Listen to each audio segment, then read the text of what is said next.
Little Singham और पाताल का पत्थर। मिर्ची नगर की सुबह हमेशा की तरह शांत और सुंदर थी।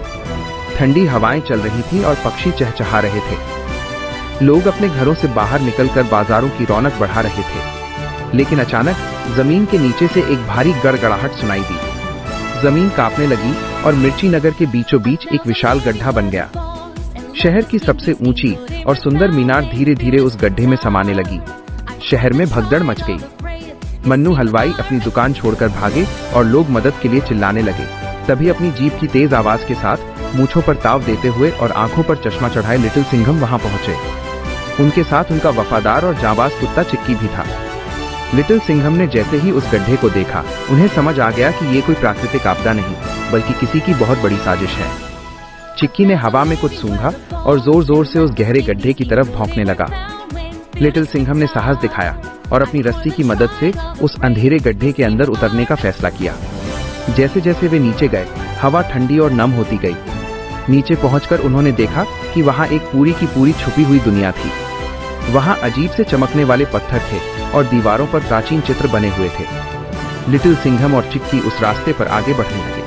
वे एक बहुत बड़े लोहे के दरवाजे के सामने पहुंचे। वो दरवाजा इतना भारी था कि उसे हिलाना भी नामुमकिन लग रहा था। तभी वहां एक विशालकाय धातु का रक्षक प्रकट हुआ। वो रक्षक बहुत शक्तिशाली था और उसकी आंखें आग की तरह जल रही थीं। उसने अपनी भारी आवाज में लिटिल सिंघम को चेतावनी दी कि कोई भी अजनबी इस सीमा को पार नहीं कर सकता। लिटिल सिंघम ने अपनी बहादुरी का परिचय दिया। उन्होंने उस धातु के रक्षक के हमलों को अपनी फुर्ती से चकमा दिया। चिक्की ने रक्षक के पैरों के पास दौड़कर उसका ध्यान भटकाया और लिटिल सिंघम ने अपनी पूरी ताकत लगाकर उस रक्षक के सीने पर लगे एक गुप्त बटन को दबा दिया। बटन दबते ही वो धातु का रक्षक शांत हो गया और विशाल दरवाजा अपने आप खुल गया। अंदर का नजारा देखकर लिटिल सिंघम दंग रह गए। वहाँ एक बहुत बड़ा वैज्ञानिक यंत्र लगा हुआ था जो जमीन की मिट्टी को अपनी तरफ खींच रहा था। उस यंत्र के पास एक दुष्ट वैज्ञानिक खड़ा था जिसका नाम था डॉक्टर डेंजर। वो पाताल के जादुई पत्थर की शक्ति का इस्तेमाल करके मिर्ची नगर को जमीन के अंदर खींचना चाहता था ताकि वो उस पर अपना राज कर सके। लिटिल सिंघम ने दहाड़ते हुए कहा, डॉक्टर डेंजर, तुम्हारी ये बुरी साजिश कभी कामयाब नहीं होगी। जब तक लिटिल सिंघम की रगों में सच्चाई का खून दौड़ रहा है, तुम मिर्ची नगर का कुछ नहीं बिगाड़ सकते। डॉक्टर डेंजर ने अपने रोबोटिक सैनिकों को आदेश दिया कि वे लिटिल सिंघम को पकड़ लें। बहुत बड़ी संख्या में रोबोटिक सैनिक लिटिल सिंघम की तरफ बढ़े। लिटिल सिंघम ने अपनी वर्दी की शक्ति और अपने साहसी पंजों का इस्तेमाल किया। उन्होंने बिजली की गति से उन सैनिकों को धूल चटानी शुरू कर दी। चिक्की ने भी अपनी तेज दांतों से रोबोट के तारों को काटना शुरू किया। लड़ाई बहुत लंबी चली। लिटिल सिंघम थक रहे थे, लेकिन उनका हौसला कम नहीं हुआ। उन्होंने देखा कि उस मशीन का मुख्य हिस्सा उस जादुई पत्थर से जुड़ा हुआ है। उन्होंने अपनी रस्सी निकाली और उसे मशीन के ऊपर लगे उस पत्थर की तरफ फेंका। रस्सी पत्थर में फंस गई और लिटिल सिंघम ने पूरी ताकत लगाकर पत्थर को खींच लिया। पत्थर के हटते ही मशीन में धमाका हुआ और वो बंद हो गई। जमीन का हिलना रुक गया और मीनार का गिरना भी थम गया।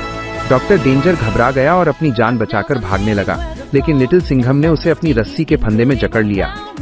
लिटिल सिंघम उस दुष्ट वैज्ञानिक को लेकर वापस सतह पर आए। मिर्ची नगर के लोगों ने जब अपने हीरो को देखा तो वे खुशी से झूम उठे। मन्नू हलवाई ने सबको ताजा और गर्म समोसे खिलाए। पूरे शहर में उत्सव का माहौल बन गया। शाम के समय जब सूरज ढल रहा था, तब लिटिल सिंघम ने अपनी मूंछों पर ताव दिया और कहा, सच्चाई की जीत हमेशा होती है, चाहे दुश्मन कितना भी गहरा क्यों न छिपा हो। मिर्ची नगर की गलियों में फिर से एक ही नारा गूंज रहा था, लिटिल सिंघम की जय, जय, जय। मिर्ची नगर की जेल में डॉक्टर डेंजर बंद था, लेकिन उसकी आंखों में अभी भी शरारत चमक रही थी। लिटिल सिंघम ने उस जादुई पत्थर को सुरक्षित स्थान पर रखा था। अचानक वो पत्थर तेजी से चमकने लगा और उसमें से नीली लपटें निकलने लगीं। देखते ही देखते पास की दीवारें पिघलने लगीं और पूरा कमरा गर्माहट से भर गया। चिक्की ने खतरे को भांप लिया और जोर जोर से भौंकने लगा। लिटिल सिंघम ने अपनी मूंछों पर ताव दिया और अपनी जीप की ओर दौड़े। उन्हें समझ आ गया कि ये पत्थर अपनी असली जगह वापस जाना चाहता है, वरना पूरा मिर्ची नगर आग की लपटों में घिर जाएगा। उन्होंने पत्थर को अपनी विशेष पेटी में रखा और जंगल की ओर निकल पड़े। वे फिर से उसी गहरे गड्ढे के पास पहुंचे। इस बार रास्ता और भी कठिन था। चारों तरफ गर्म लावा बह रहा था और धुएं के कारण कुछ भी साफ दिखाई नहीं दे रहा था। लिटिल सिंघम ने अपनी वर्दी की बेल्ट कसी और चिक्की को साथ लेकर लपटों के बीच से छलांग लगाई। वे गहराई में उतरते गए जहां दीवारों से आग की नदियां बह रही थीं। तभी उनके सामने विशाल छाया खड़ी हो गई। वो पाताल का असली रक्षक था, आग का बना हुआ सिंह। उसकी दहाड़ से पूरी गुफा कांप उठी और पत्थर ऊपर से गिरने लगे। लिटिल सिंघम ने अपनी आंखों पर चश्मा लगाया और उस रक्षक की आंखों में आंखें डालकर निडरता से कहा, मैं यहाँ लड़ने नहीं बल्कि तुम्हारी अमानत लौटाने आया हूँ। इस पत्थर की जगह पाताल की गहराई में है। लेकिन वो रक्षक गुस्से में था और उसने लिटिल सिंघम की बात नहीं मानी। उसने अपनी भारी पूंछ से जोरदार हमला किया। लिटिल सिंघम ने अपनी फुर्ती का परिचय दिया और हवा में कलाबाजी खाते हुए खुद को बचाया। उन्होंने महसूस किया कि उस रक्षक को शारीरिक ताकत से नहीं बल्कि केवल शांति और सच्चाई से ही जीता जा सकता है। लिटिल सिंघम ने अपनी आंखें बंद की और पूरी श्रद्धा के साथ वो जादुई पत्थर अपने हाथों में लिया।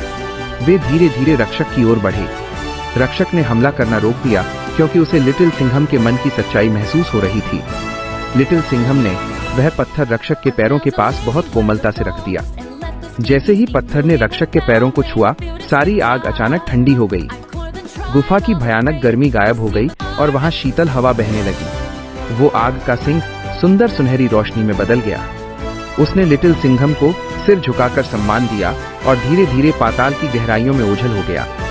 मिट्टी और पत्थरों का हिलना हमेशा के लिए बंद हो गया। लिटिल सिंघम और चिक्की सुरक्षित तरीके से बाहर आए। सूरज पूरी तरह ढल चुका था और आसमान में शीतल चांद चमक रहा था।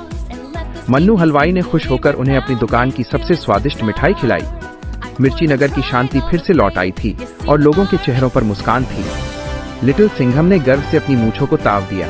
उन्होंने साबित कर दिया कि असली बहादुरी केवल लड़ने में नहीं बल्कि सही चीज को सही जगह पहुंचाने में भी होती है।